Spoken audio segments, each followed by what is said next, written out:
IPL 2026లో మరో revenge మ్యాచ్కి రంగం సిద్ధమైంది. ఈ రోజైతే సవాయ్ మాన్సింగ్ స్టేడియం వేదికగా రాజస్థాన్ టీం గుజరాత్ టీంతో మ్యాచ్ ఆడబోతున్నారు. అండ్ ఈ మ్యాచ్ రెండు జట్లు కూడా చాలా అంటే చాలా ఇంపార్టెంట్ అని చెప్పుకోవచ్చు. మరి ముఖ్యంగా రాజస్థాన్ టీం తమ హోమ్ గ్రౌండ్లో ఏడాది ఒక్క మ్యాచ్ కూడా గెలవలేదు. రెండు ఆడితే రెండింటిలోనూ ఓడిపోయారు, అది కూడా పెద్ద టార్గెట్స్ని డిఫెండ్ చేసుకోలేక. వేరేస్ గుజరాత్ టీం చూసుకుంటే వాళ్ళైతే ఫుల్ స్వింగ్లో ఉన్నారు. బ్యాక్ టు బ్యాక్ 3 మ్యాచ్లు గెలిచి మ్యాచ్లోకి వస్తున్నారు. సో ప్రస్తుతానికైతే రెండు టీంలు కూడా పాయింట్స్ టేబుల్లో మిడిల్లో ఉన్నారు. అంటే రాజస్థాన్ టీం నెంబర్ 4లో ఉంటే గుజరాత్ టీం నెంబర్ 5లో ఉంది. దీంతో మ్యాచ్లో ఎవరైతే గెలుస్తారో వాళ్ళు టాప్ 4లో తమ స్థానాన్ని కాస్త పదిలం చేసుకోవచ్చు.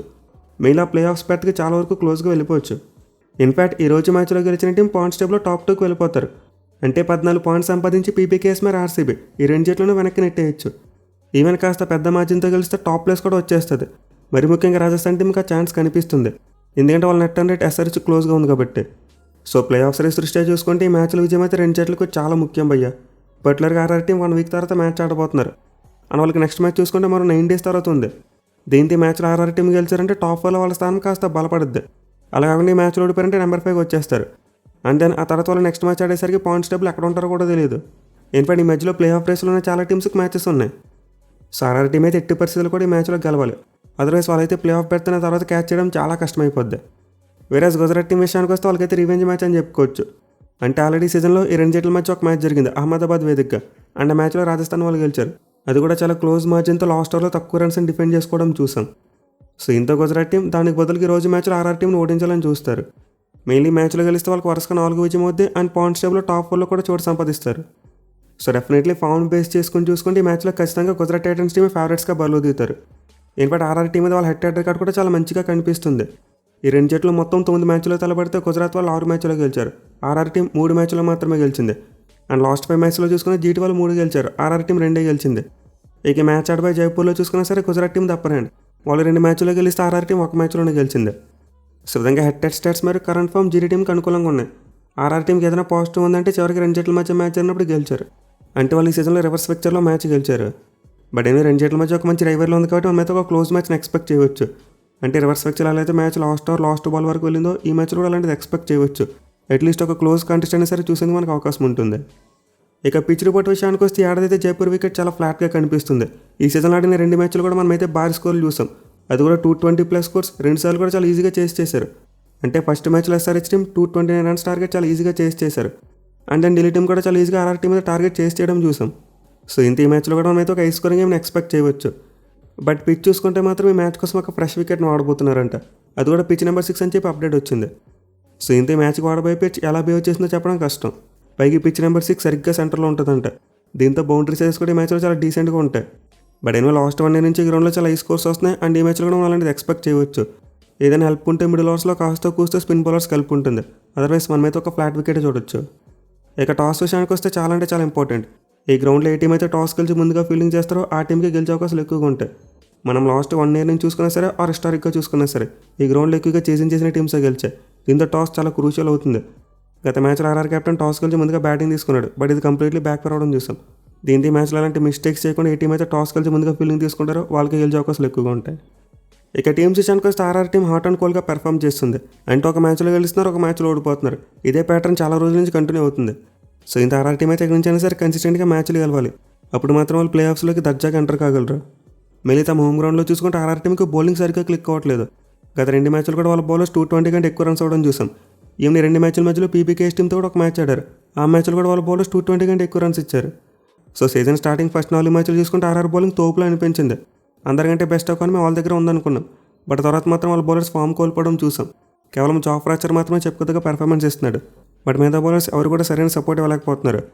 మెయిన్ నాంటర్బర్గర్ చూసుకుంటే గత 3 మ్యాచ్లో 150 పరుగులు సమర్పించుకున్నాడు భయ్య. అలాగే బిష్ణు చూసుకున్న తుషార్ దేశపాండే లాంటి వాళ్ళు చూసుకున్న రన్స్ ఇస్తున్నారు. కేవలం జడేజా మరియు బ్రిజేష్ శర్మ మాత్రమే కాస్త పొదుపుగా బౌలింగ్ చేస్తున్నారు. సో ఇంత మ్యాచ్లో రాజస్థాన్ టీం గెలవాలంటే వాళ్ళైతే తమ బౌలింగ్ని కరెక్ట్ చేసుకోవాలి. మెయిన్ గత 3 మ్యాచ్లు వాళ్ళ బ్యాట్స్మెన్ మెల్లగా ఫామ్లోకి రావడం చూసాం. అంటే ఓపెనర్స్ వెళ్ళినా సరే గత మ్యాచ్లో మిడిల్ ఆర్డర్ నుంచి రన్స్ వచ్చాయి. వాళ్ళ కెప్టెన్ రియాన్ పరాగ్ ఒక మంచి నాక్ కొట్టాడు. అలాగే ధ్రువ్ జురేల్ కూడా ఎందుకని రన్స్ కొడుతున్నాడు. కేవలం అతని స్ట్రైక్ రేట్ ఇబ్బంది పెడుతుంది. సో దీంతో ఆర్ఆర్ టీంకి వాళ్ళ బౌలర్స్ కూడా కలిసికట్టుగా వేయడం స్టార్ట్ చేయాలి. అప్పుడే వాళ్ళైతే కన్సిస్టెంట్గా మ్యాచ్లు గెలవడం స్టార్ట్ చేస్తారు. ఎనివే బ్యాటింగ్లో అయితే కానీ అందరి చూపు మరోసారి ఓపెనర్స్ మీద ఉంటుంది. మెయిన్ వైభవ్ సూర్యవంశీ తన మెయిడెన్ సెంచరీ ఈ టీం మీద కొట్టాడు లాస్ట్ ఇయర్. అలాగే రివర్స్ పిక్చర్లో కూడా ఒక మంచి క్యామీ ఆడడం చూసాం. ఇక జైస్వాల్ చూసుకునే సీజన్లో మంచి ఫామ్లోనే కనిపిస్తున్నాడు. సో ఇంత మరోసారి ఆర్ఆర్ టీంకి ఓపెనర్స్ కీలకంగా మారుతారు. అండ్ చివరిలో చూసుకుంటే Donovan Ferreira and Shubham Dube వీళ్ళిద్దరు కూడా మెరుగ్గానే బ్యాటింగ్ చేస్తున్నారు. సో మొత్తం మీద ఆర్ఆర్ టీంకి అయితే బ్యాటింగ్ మెల్లగా సెట్ అవుతూ వస్తుంది. ఇక బౌలింగ్ సెట్ అయితే సరిపోద్ది. ఇక టీంలో మార్పుల విషయానికి వస్తే మ్యాచ్ కోసం మార్పులు చేసేటట్టు కనిపిస్తున్నారు. మెయిన్ వాళ్ళకి నాంటర్ బర్గర్ చాలా పూర్గా పెర్ఫామ్ చేస్తున్నాడు. దీంతో అతని ప్లేస్లో యాడమ్ మిల్లర్ని తీసుకొస్తారేమో చూడాలి.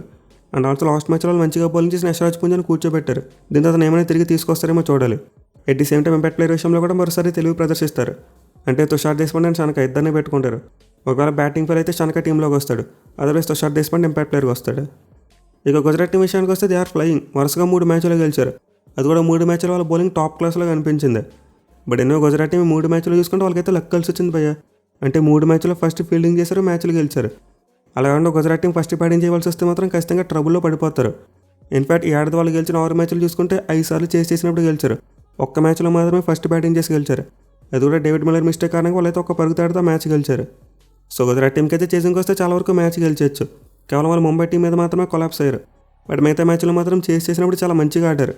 ఎస్పెషల్ వాళ్ళ టాప్ ఆర్డర్ బ్యాట్స్మెన్ చేసి తగ్గట్టు మంచిగా అడాప్ట్ బ్యాటింగ్ చేస్తున్నారు. బట్ నేను ఓవరాల్గా చూసుకుంటే వాళ్ళ బ్యాటింగ్ నుంచి అయితే కలెక్టివ్ ఎఫర్ట్ వస్తుంది. అంటే కేవలం టాప్ ఆర్డర్ మీద మాత్రమే డిపెండ్ అయిపోవట్లేదు.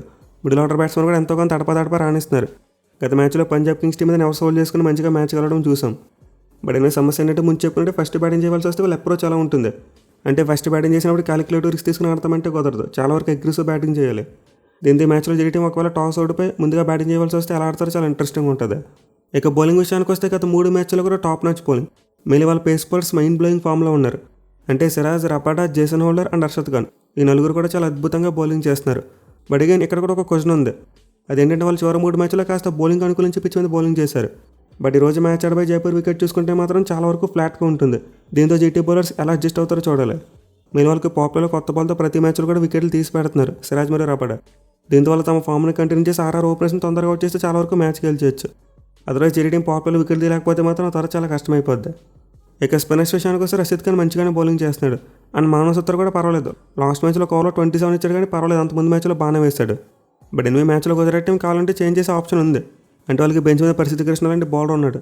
దీంతో ఎక్స్ట్రా సీమ్ బౌలింగ్ ఆప్షన్ కోసం మానవ్ సత్తాన్ని పక్కన పెట్టి అతను తీసుకొచ్చిన ఛాన్స్ ఉంటుంది. అదర్వైజ్ స్విన్నింగ్ కాంబినేషన్ డిస్టర్బ్ చేయడం ఎందుకు అనుకుంటే మాత్రం సేమ్ ప్లేయింగ్లో అంతా వస్తారు. ఇక ప్లేయర్ బ్యాట్స్ విషయానికి వస్తే ఆబ్వియస్లీ పవర్ ప్లే చాలా ఇంపార్టెంట్. మళ్ళీ జైస్వాల్కి అగెన్స్ట్గా రబాడాకి చాలా మంచి రికార్డ్ కనిపిస్తుంది. 5 ఇన్నింగ్స్లో 24 బాల్స్ వేస్తే 25 పరుగులు మాత్రమే ఇచ్చాడు. అండ్ ఆల్సో 2 సార్లు అవుట్ చేశాడు. వేరే వైభవ్ సూర్యవంశీ చూసుకుంటే లాస్ట్ టైం జీటీ పేసర్స్ని కొట్టేశాడు.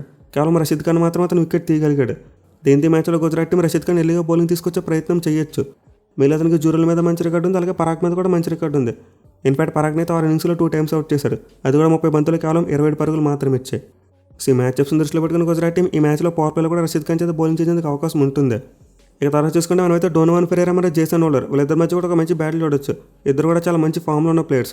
సో గతంలో అయితే వీళ్ళిద్దరి మధ్య పెద్దగా బ్యాటిల్ ఏం జరగలేదు. కేవలం 2 ఇన్నింగ్స్లో ఫేస్ ఆఫ్ మాత్రమే జరిగింది. అండ్ ఇందులో చూసుకుంటే 7 బంతులు 5 పరుగులు మాత్రమే ఇచ్చాడు హోల్డర్. దీంతో రోజు మ్యాచ్లో వాళ్ళ బ్యాటిల్ ఎవరు గెలుస్తారో చూడాలి. ఇక జీటీ బ్యాటింగ్స్ అని చూసుకుంటే ఆబ్వియస్లీ పాపులర్లో ఎక్కువ బ్యాటిల్స్ ఉంటాయి.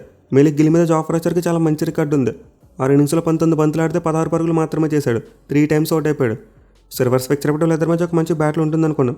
బట్ శుభ్మన్ గిల్ ఇంజరీ కారణంగా ఆర్ఆర్తో మ్యాచ్ చాలలేదు. అయితే ఈ మ్యాచ్లో మాత్రం ఖచ్చితంగా వీళ్ళిద్దరి మధ్య ఒక మంచి బ్యాటిల్ పడుద్ది. ఇక తర్వాత చూసుకుంటే మనమైతే జాస్ బట్లర్కు అండ్ ఆర్ఆర్ స్పిన్నర్స్ మధ్య కూడా ఒక మంచి బ్యాటిల్ని ఎక్స్పెక్ట్ చేయవచ్చు. మళ్ళీ గతంలో జడేజా బట్లర్ని 2 టైమ్స్ అవుట్ చేశాడని చాలా వరకు సైలెంట్గా ఉంచాడు.